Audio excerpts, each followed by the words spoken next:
In this week's episode, I'm going to share my Burnout to Radiant story.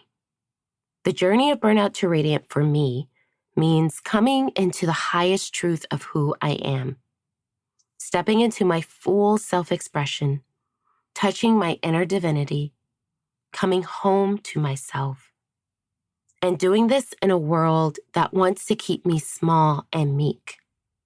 But I say, fuck that. Being your true, authentic expression, living in the truth of who you are, is what you were put on this earth to do. You don't have to apologize for who you are or who you want to be. You don't have to be sorry about what you desire, what you want. Claim that shit. And being radiant is all about shining from within, living life from a place of pure turn on. I know it's easier said than done, but it's not impossible. Anything is possible. And when you hear my story, you'll see that it wasn't just possible for me, but it's also possible for you.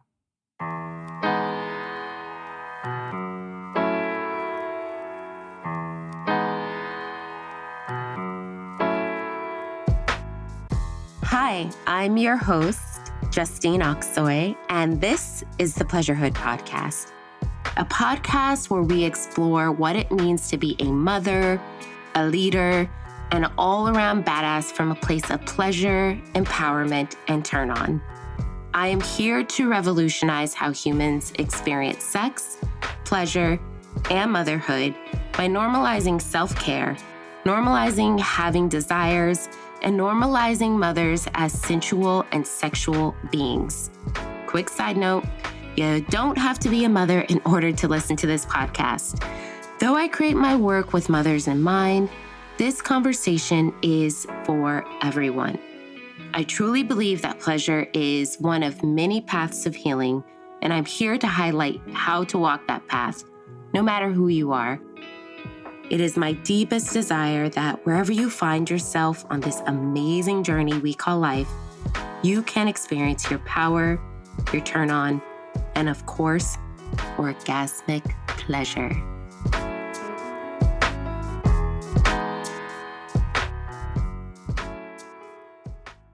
Women have been taught to disregard themselves.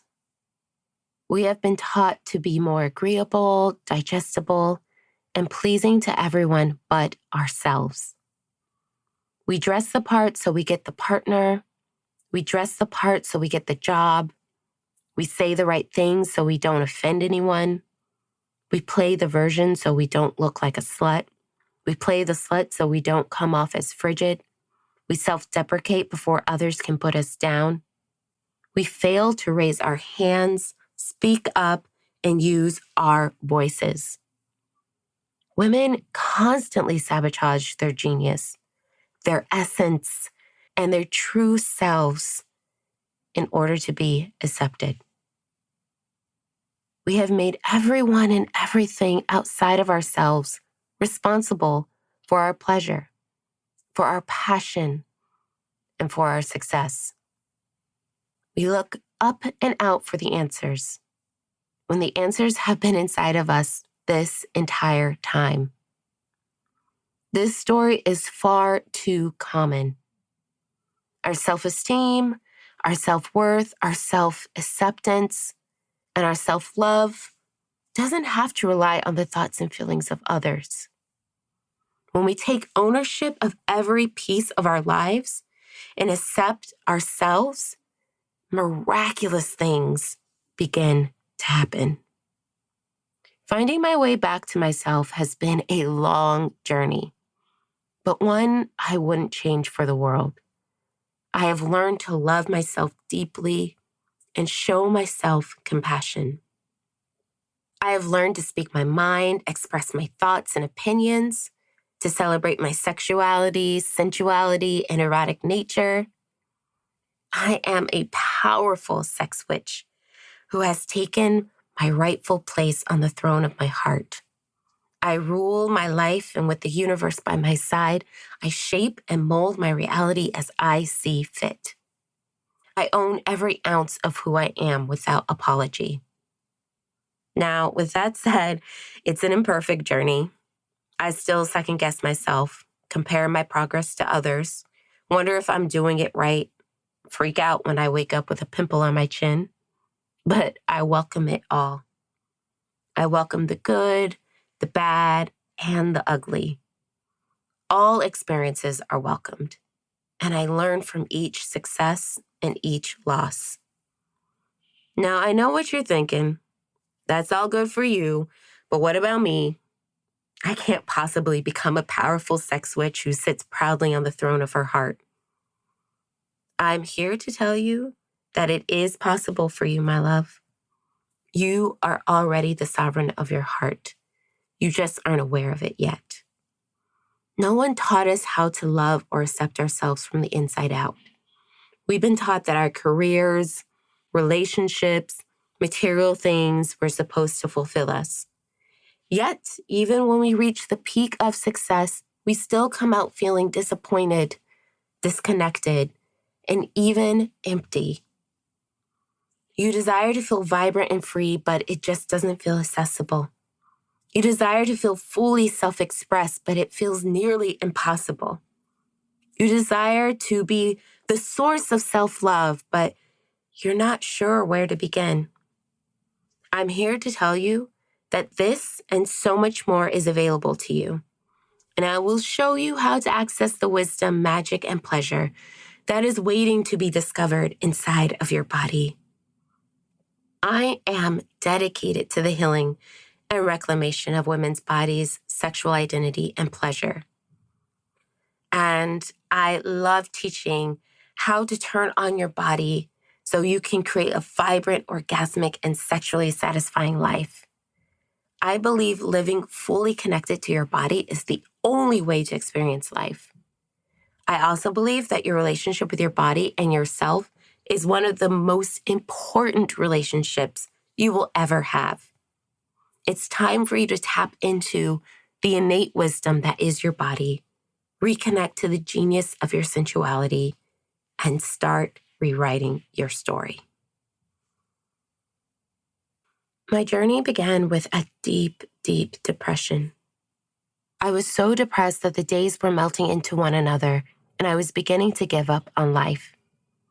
At this point in my life, I hadn't had a stable job in 3 years. My marriage was falling apart. I didn't feel sexual. I felt super disconnected from my body, and I felt like a full-blown loser, to be completely honest. Every morning, I would wake up to find my heart filled with dread. This shit again, I would ask myself. Yep, this shit again. Another day, another moment to feel like I had nothing to add to the world. Every once in a while, I would pretend like I was taking life into my own hands. I'd send out resumes here and there and go for runs, pretending like I was taking life on like a boss. I would tell everyone I was fine, but too afraid to admit that I was dying a very slow death. It was clear I was headed down a path toward destruction, and I wasn't the only one who was taking notice. My husband began to kind of express some concern around my lack of enthusiasm when it came to job searching. He could tell I was starting to get discouraged and was on the brink of just giving up altogether. And he was right. Who wants to look for a job when they feel like no one wants them or they have nothing to give? It's a downright shitty feeling when you're basically expressing to the universe that you don't deserve happiness. Thank God the universe never joins your pity party. In the end, my husband basically told me that it was time for me to pull my own weight. He didn't care how, but it needed to happen. And you know what? He was kind of right. And in that moment, it dawned on me that if I wanted to transform my life, something was going to have to change. And I was going to have to be the one to change it. Like no one else could do it for me. And it became clear like a job wasn't going to do it for me. My marriage wasn't going to do it for me. My friendships, my family wasn't going to do it for me.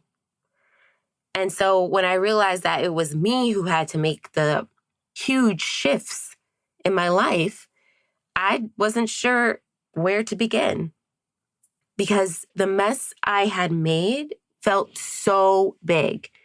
And I realized it was going to take a lot of time, energy, patience to clean it up. I had been pretending for so long that I didn't know how to face the truth. And honestly, I really didn't want to.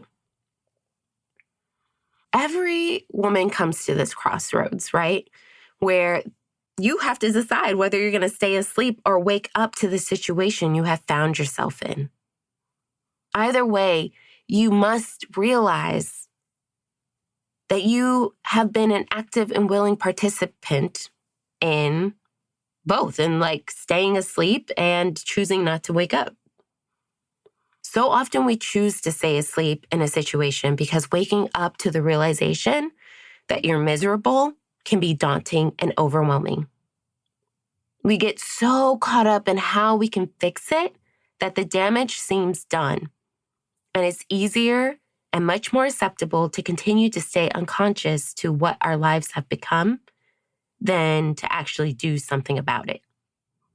I knew in that moment I had one of two choices. I could stay asleep and continue to feed my misery, or I could choose something different. I could choose a different way of being. I could choose to become more than I was.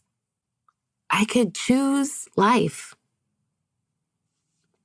After a lot of thought and weighing the consequences, I chose life. And the moment I did, something inside of me shifted. I could feel a glimmer of hope. The time had come for me to fight for myself. No one could do it for me. It was my responsibility to bring myself back to life. But my self-esteem muscles were so weak that not only did I not have the self-confidence to start this exploration, I didn't even know where to begin. A large part of me was too afraid to explore what choosing life meant. I had been disconnected from myself for so long that the idea of learning who I was terrifying to me. I had spent my life depending on others to provide me with a sense of self and purpose. I was so paralyzed by what others thought or felt about me that it kept me from taking any real risks in my life. I spent a lot of time figuring out what I needed to do in order to become more lovable, acceptable, seen, appreciated, cherished, adored, and the list goes on and on. I had become so accustomed to disapproving of myself. Nothing I did felt good enough. It also didn't help that I relied heavily on my husband's thoughts and feelings about me. I wanted to please him so badly that I would go out of my way to do anything that would put a smile on his face, even if that thing was completely out of alignment with my desires. I made him the authoritative voice in my life. Every time I gave my power away to my husband, power he never asked for, mind you, a little piece of me died. I was slowly shrinking away, leaving a faint trail of my existence. The need to feel loved and accepted affected every part of my life. It dictated my friendships, the type of jobs I applied for, how I dressed, how I walked, talked, lived. If I thought my actions would lead me to being ousted, I would obsess about it. This desire to be accepted by others paralyzed me and caused my life to come to a complete standstill. But one day I had a radical thought. What if I chose to accept myself? This novel idea felt radical and risky, like it could land me in a lot of trouble. After all, when did my opinion ever matter? Oof, this thought broke my heart. How did I get to the point where my own opinion of myself was automatically negated because it was coming from me. And then it dawned on me, I didn't love myself. Oof, that was a hard truth to swallow. I had been attempting to make up for the fact that I didn't love myself by doing my darndest to get others to love me for me. It was time for me to face the music. It was no one else's job to love me, only my own. And I knew by taking responsibility for my life, I was on a mission to heal my relationship with myself first and foremost. Living from a place of self-hate and self-doubt was no longer working in my favor. And it was time for me to do what felt completely impossible: fall madly in love with myself. Healing from the inside out is the ultimate response to taking full responsibility for your life. No one can control what is happening inside of you. Everything that takes place, all your reactions, actions, failures to respond, responding too soon, poor communication, no communication, is a choice that you have consistently made. The first step to taking full responsibility for your life is taking off the blinders and really seeing everything for what it is. I realized I had to see and admit to the chaos I had created. Healing is not just about feeling better. It's about living better. It's about changing your inner ecology. It's about being able to bounce back quicker, easier, more fluidly. Healing is about changing your lifestyle. And the thing about healing is you have to get to the root of the problem and start the healing from there. When I realized that I was the only thing standing between me and the life I desired, I was honestly horrified. All this time wasted trying to find the ideal relationship, the ideal job, the ideal body was keeping my life from flowing in the direction of my desires. I knew in order for me to move forward, I was going to have to fully face everything that wasn't working in my life and fully accept it for what it was. I could no longer make excuses for my poor choices. The time had come for me to face reality head on. I knew it wasn't going to be easy, but I was willing to make myself uncomfortable in order to create a life where I loved myself and felt whole, complete, and empowered.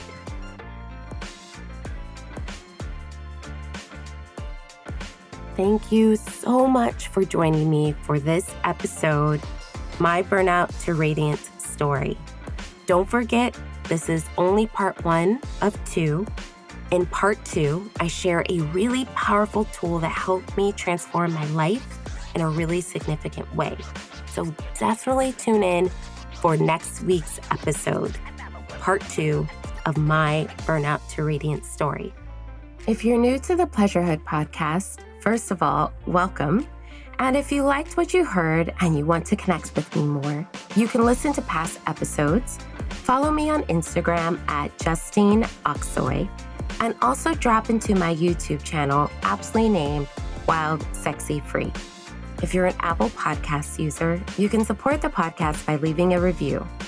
All right, beauties, that's all I have for you today. I'm sending you so much love, pleasure, and sexy vibes your way. And until next time, stay wild, sexy, and free.